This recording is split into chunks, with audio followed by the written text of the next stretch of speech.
Hi, I'm Lou with another episode of My Car Story, and today we're out in Chicago at something called Cars and Cops, and they've got a great cause going on here that the money that's donated will be to get vests for the police officers in Chicago, so good job there. And with that being said, I'm here with Neal. Neal, good to see you. What's your last name? Pleasure. Neal Agran. Neal Agran, and Neal's got a great car. Neal, what do you have? I have a 1995 Lotus Esprit S4s. And the S4s means? It is Series 4, so this is the fourth series of the Esprit, and S is the run-out model, sport model, that includes all of the advances that they came up with and some of the horsepower increases that they came up with in the IMSA series where Doc Bundy was driving. Let me grab the camera as I do. So with that being said, come on right along me, Neal, and let's take a look at that. Tell me what this color is. So the color is Norfolk Mustard.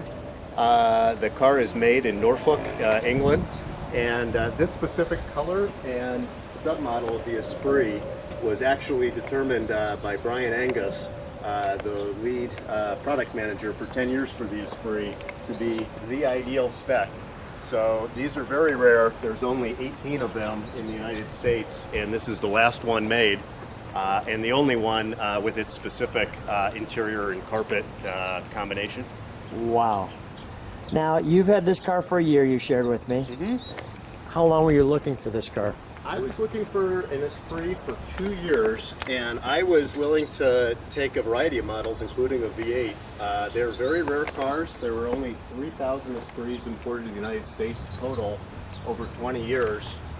This particular model they only made 145 of, so you have to be patient. It takes a long time to find a really great one, and I lucked out. This car is 100% original, never been messed with.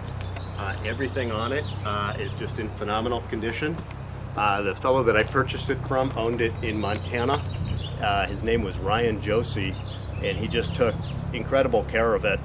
And I since then have detailed it to death. The underside is just as clean as the top is now. So you've been a very good caretaker, and so has he. And it looks great. Thanks, Q. Nice. We got the James Bond note there. And is the gas, does it go in on one of the panels here? Actually, you can add it on either side. The car has two gas tanks that are connected, so they function as a single tank. And both fillers are active. I did not see that coming. So give me 1 second. You've looked for this car for 2 years. Why this car out of all the cars in the world? What started this craze for you? I wish I could give a really concise or great answer to that. The Esprit imprinted on me. When I was a kid in 1983 reading Road and Track, I saw an Esprit Turbo review, and it just struck me as something that I thought was better than the Ferrari 308. It pushed all my buttons, and I've always thought I would own one eventually, and then the time came, and then the search was on. And beautiful. 2 years of work later. A love affair with the car. Congratulations for hitting your dream. This is great. Let's take a look at the interior, shall we? I'll let you open the door. Let me just show that right there. Stand next to the car because I want to show how low this is. You're about what, 6'1"? I'm 6'2". 6'2". Yeah, the car's 45 inches tall. 45 inches tall. Okay. So that's, and let me show this. Here's a glass window. 944 turbo, and the 944 turbo is the same length, but 7 inches narrower and 4 inches taller. Really?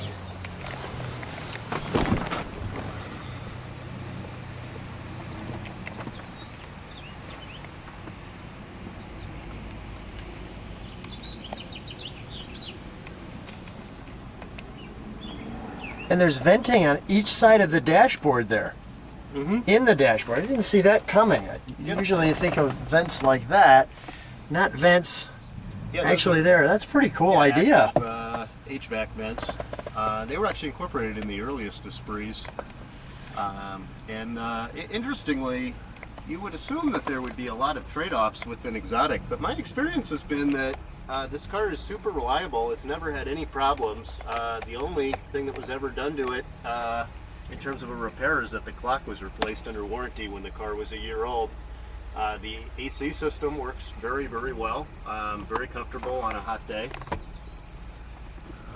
It really is, you know, a very reliable, usable car. And it's a target top, so the top comes off, or? Yeah, the top lifts off entirely and fits in the trunk.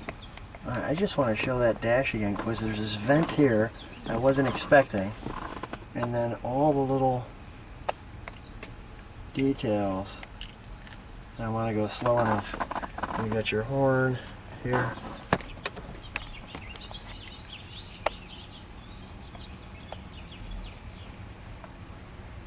Let's open the, this is an ashtray? Yep. Okay, didn't see that coming. And then let's open the, well, let me get this here. The details there. And then they have your VIN information right there. And I'm assuming this is your opening of the trunk area. Okay, the engine compartment. Yep. Want me to pop it? Yeah, please. So this is a compartment for your things, and then look at this. Talk about a mid-engine. Let me just show that. Let me do this. Let me take an overall look at the back. And then as you approach the back, you immediately see the emissions information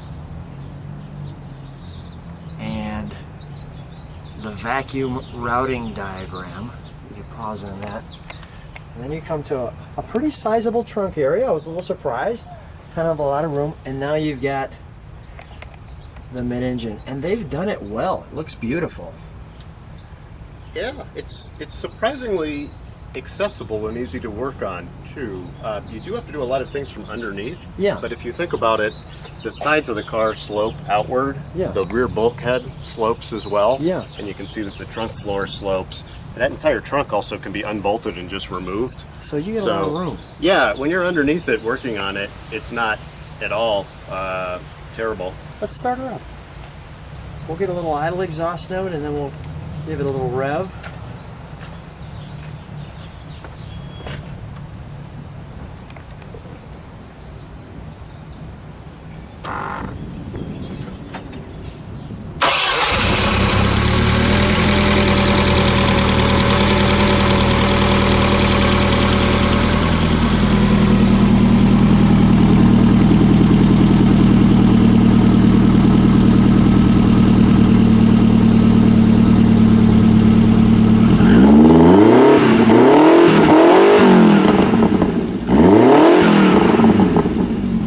Thing.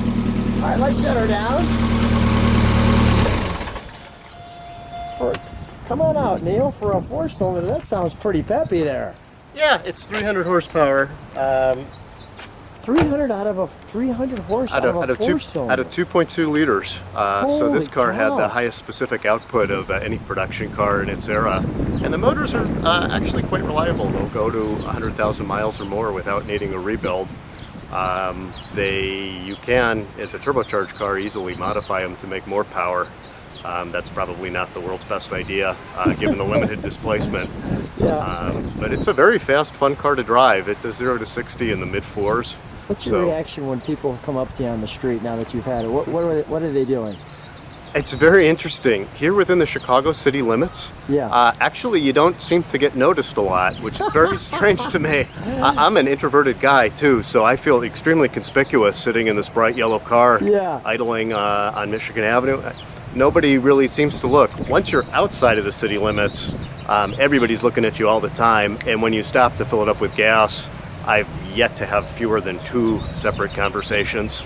I mean, people just come over and they want to talk to you. It's a friend maker. Oh, absolutely. That is great. You definitely have to like attention. Yeah, this is a great car, a great color. Let's shut that. I want to let people see one more time. The sun's hitting it just right. And with the piping in the seats.